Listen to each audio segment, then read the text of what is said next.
আসসালামু আলাইকুম গ্রাম পাগল মানুষজন, আশা করি সকলেই ভালো আছেন। আপনাদেরকে স্বাগত জানাচ্ছি ময়মনসিংহ জেলার ধোবাউড়া উপজেলার ধোবাউড়া সদর ইউনিয়নের দেবাল গ্রাম থেকে।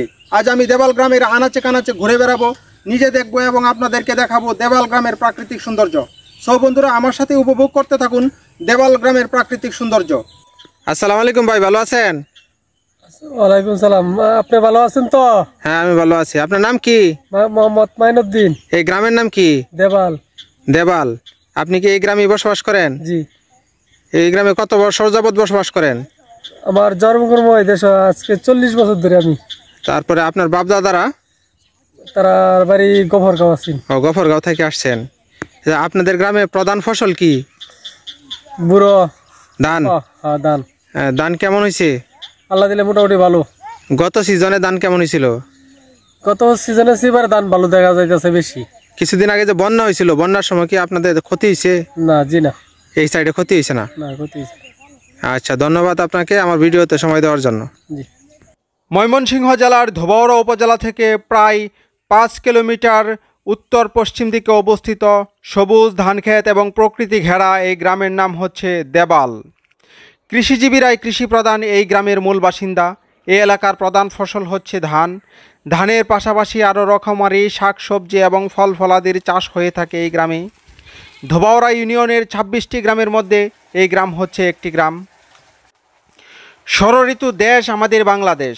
গ্রীষ্ম, বর্ষা, শরৎ, হেমন্ত, শীত ও বসন্তকাল, এই 6টি ঋতু নিয়ে হচ্ছে আমাদের এই বাংলাদেশ। এই 6টি ঋতুতে আমাদের বাংলাদেশে নানা সময় নানা ধরনের রূপবৈচিত্র্যে দেখা যায় আমাদের বাংলাদেশের প্রাকৃতিক সৌন্দর্য। ঋতুভেদে এখন চলছে বসন্তকাল। শিমুল, পলাশ আর নানা রং বেরঙের ফুলে ফুলে ছেয়ে গেছে চারপাশ। গাছে গাছে নতুন পাতা যেন সেজেছে নতুন বউয়ের সাজে। কোকিল গাইছে গান সুমধুর কণ্ঠে। সুপ্রিয় দর্শক মণ্ডলী, আপনাদেরকে স্বাগত জানাচ্ছি দেবাল গ্রাম থেকে। ছবির মতো সুন্দর এই দেবাল গ্রামে ঘুরে আমি মুগ্ধ হয়েছি। আমি ফিরে গিয়েছি আমার শৈশবে। আমি ছোটোবেলায় বড় হয়েছি বাংলাদেশের গ্রামে। যদিও বা এখন একটি মফস্বল শহরে বসবাস করছি, তারপরেও প্রতিনিয়ত আমি বাংলাদেশের গ্রামে পথে প্রান্তরে ছুটে বেড়াতে ভালোবাসি এবং আপনাদেরকে বাংলাদেশের গ্রামের সৌন্দর্য উপভোগ করানোর জন্য চেষ্টা করি। বাংলাদেশের অধিকাংশ স্থান জুড়ে আছে বাংলাদেশের গ্রামগুলো। গ্রামকে ভিত্তি করে এদেশের অস্তিত্ব গড়ে উঠেছে। নদীমাতৃক কৃষিপ্রধান বাংলাদেশ এখনও গ্রামের উপর নির্ভরশীল। একসময় গ্রামের কৃষকদের উৎপাদিত পাটই ছিল বাংলাদেশের প্রধান রপ্তানি দ্রব্য। ছায়া ডাকা, পাখি ডাকা, সবুজ শ্যামল গ্রামগুলো যেন এক একটা রূপের খনি। ফুলে ফলে ফসলে এক একটি গ্রাম বাংলাদেশের এক একটি রূপের খনি। অধিকাংশ গ্রামের ঘরবাড়ি বৃক্ষলতায় ঘেরা। প্রায় প্রতিটি বাড়িতেই রয়েছে কম বেশি ফলদ বৃক্ষ। বাড়ির পাশে সবুজ ফসলের মাঠ। গ্রামের পথে প্রান্তর দিয়ে বয়ে গেছে ছোট বড় অসংখ্য নদী, নালা, খাল, বিল।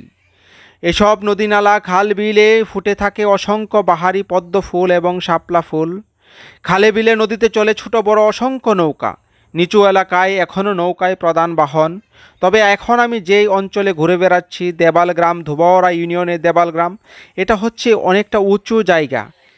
গত যে বন্যা গেছে, এই বন্যাতেও হচ্ছে এখানে কোনো প্রকার পানি ওঠেনি। এখানে একজন কৃষকের সাক্ষাৎকার আমি নিয়েছি। উনি বলল গত বন্যার সিজনেও এখানে হচ্ছে পানি ওঠেনি। সেহেতু জানা গেল এই এলাকাটা হচ্ছে একটা উঁচু এলাকা। গ্রামে অধিকাংশ গ্রামে এখন পাকা রাস্তা রয়েছে। দেবাল গ্রামে আমি অবশ্য পাকা রাস্তা হালকা পেয়েছি, আর অধিকাংশ রাস্তায় কাঁচা। ইদানিং গ্রামের যোগাযোগ ব্যবস্থা আগের চেয়ে অনেক উন্নত হয়েছে। ঘরবাড়ি সহ চারপাশে পরিবেশ উন্নয়ন ঘটেছে। গ্রামে দরিদ্র হার কমতে শুরু করেছে। তবে এখনও গ্রামে অসংখ্য মানুষ দরিদ্র সীমার নিচে বাস করছে। পুষ্টিহীনতা এবং ভালো বাসস্থানের অভাবে ভুগছে। গ্রামের শিক্ষার হার কম হলেও নতুন প্রজন্মের ছেলেমেয়েরা লেখাপড়ার প্রতি আগ্রহী হয়ে উঠেছে। ফলে গ্রামের স্কুল, কলেজ এবং মাদ্রাসাগুলো ছাত্রছাত্রীতে পরিপূর্ণ হয়ে উঠেছে। দেবাল গ্রামে একটি প্রাইমারি স্কুল রয়েছে, দেবাল সরকারি প্রাথমিক বিদ্যালয়। গ্রামের মানুষের চিকিৎসা সেবার জন্য প্রত্যন্ত অঞ্চলেও সরকারি হাসপাতাল স্থাপন করা হয়েছে। এসব হাসপাতালগুলোতে গ্রামের মানুষজন চিকিৎসা সেবা পেয়ে থাকে। তবে এখন আগের চেয়ে গ্রামের মানুষ এখন অনেক স্বাস্থ্য সচেতন। ফলে গ্রামে মৃত্যুহার কমতে শুরু করেছে। এদেশের সব অঞ্চলে না হলেও অধিকাংশ গ্রামের বিদ্যুৎ পৌঁছে গেছে। কোনো কোনো অঞ্চলে গ্রামের মানুষ গ্যাসের চুলায় রান্না করছে।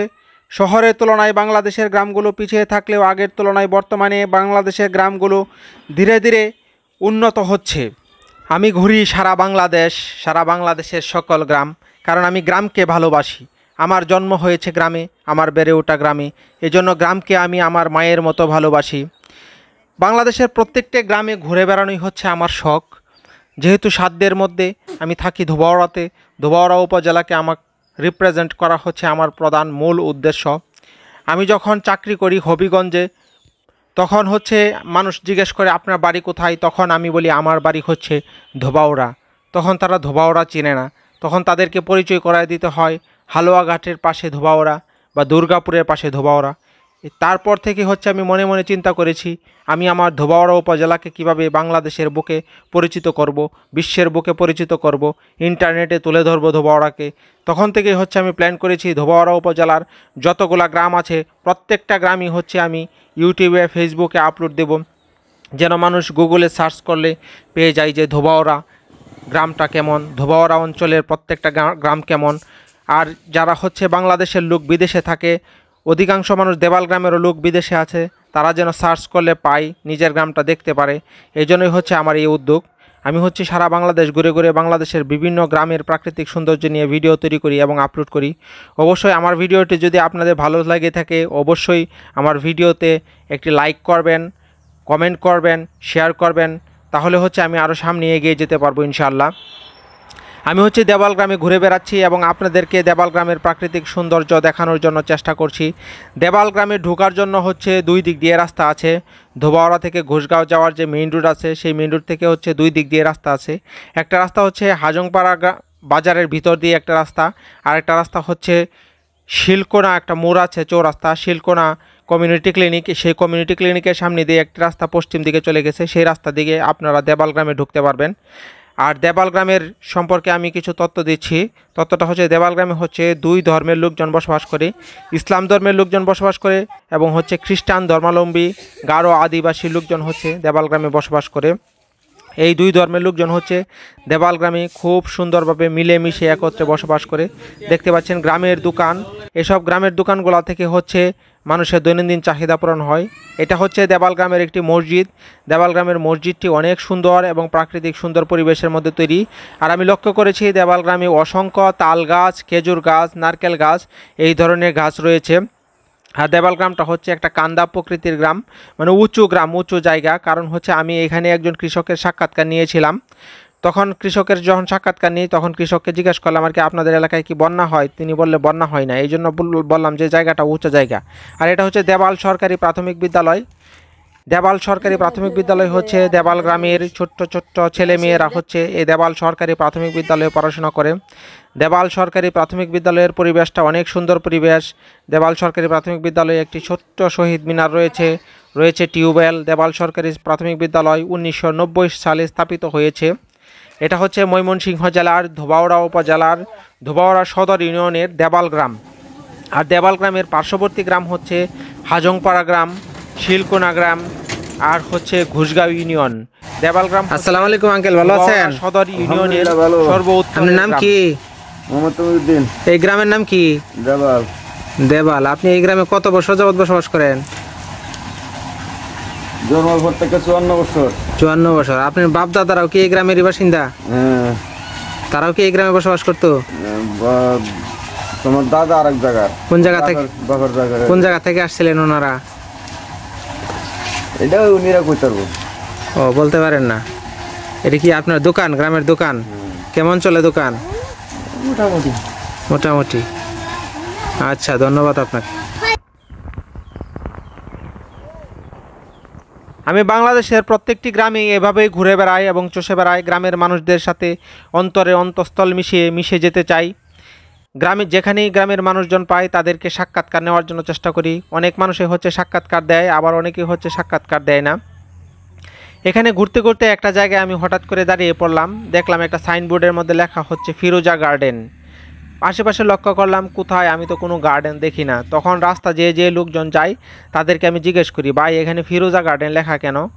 তারা বলতেছে যে এই যে দেখতে পারতেছেন দুইটা হচ্ছে বকুল ফুলের গাছ বেড়া দেওয়া আছে, এটাই হচ্ছে ফিরোজা গার্ডেন। একজনে এখানে একটা জায়গা কিনছে, জায়গা কিনে এটা লিখছি। এটাই বলি যে শখের তোলা 80 টাকা। আর হচ্ছে দেখতে পাচ্ছেন অটো গাড়ি, ব্যাটারি চালিত অটো গাড়ি দিয়ে হচ্ছে দেবাল গ্রামের লোকজন যাচ্ছে, সাইকেল দিয়ে যাচ্ছে। এই গ্রামের লোকজন সাধারণত চলাচল করে ব্যাটারি চালিত auto rickshaw, cycle, motor cycle ইত্যাদি যানবাহনের মাধ্যমে হচ্ছে এই গ্রামের মানুষজন চলাচল করে। আর হচ্ছে আপনাদেরকে আমি যে কথাটা বলতেছিলাম যে ফিরোজা গার্ডেন, আসলে এই সাইনবোর্ডে লেখা ফিরোজা গার্ডেন ধোবাওড়া ময়মনসিংহ, এই লেখাটা দেখে আমি আসলেই থমকে দাঁড়াই আর ভাবি যে কি এইগুলা। তখন আর কি দেখলাম যে দুইটা বকুল ফুলের গাছ, স্টিলের বেড়া দেওয়া আছে, আর সামনে হচ্ছে একটা ছোট্ট রাস্তা, আর সামনে কয়েকটা গাছগাছালি আছে। এই গাছগাছালিগুলা হচ্ছে বাগান, এটাই হচ্ছে গার্ডেন। সম্ভবত সামনে বাড়িটাও মনে হয় ফিরোজা গার্ডেনের অংশ। একজন লোকে হচ্ছে এই জায়গাটা ক্রয় করার পর হচ্ছে এখানে এই সাইনবোর্ডটা লাগায়। আসলে একটা কথা আছে, শখের তোলা 80 টাকা। যেমন আমি শখের বসে হচ্ছে গ্রামে গ্রামে ঘুরে বেড়াই এবং আপনাদেরকে এই গ্রামের ভিডিওগুলো দেখাই, এটাই হচ্ছে আমার শান্তি লাগে। আর হচ্ছে আমি হচ্ছে একজন ভ্রমণ পিপাসু মানুষ, গ্রামে গ্রামে ভ্রমণ করি আর এগুলো হচ্ছে ভিডিও ধারণ করি। আর সামনে ভবিষ্যতে হচ্ছে মানুষ দেখতে পারবে যে 2024 সালে গ্রামগুলা কেমন ছিল। যেমন ধরেন আগের অনেক ঐতিহাসিক ভিডিওগ্রাফার আছে যারা হচ্ছে অনেক আগে ভিডিও করছে, এই ভিডিওগুলো তুলে ধরছে। আমিও ঠিক তেমনই ঐতিহাসিক ভিডিওগ্রাফার হতে চাই। আমি যে ভিডিওগুলো তুলে ধরতেছি মানুষের মাঝে, এই ভিডিওগুলো হচ্ছে আজীবন থাকবে, মানুষ দেখবে আগে দেবাল গ্রাম কেমন ছিল। এগুলো নিয়ে হচ্ছে আমার সামনের দিকে এগিয়ে চলা।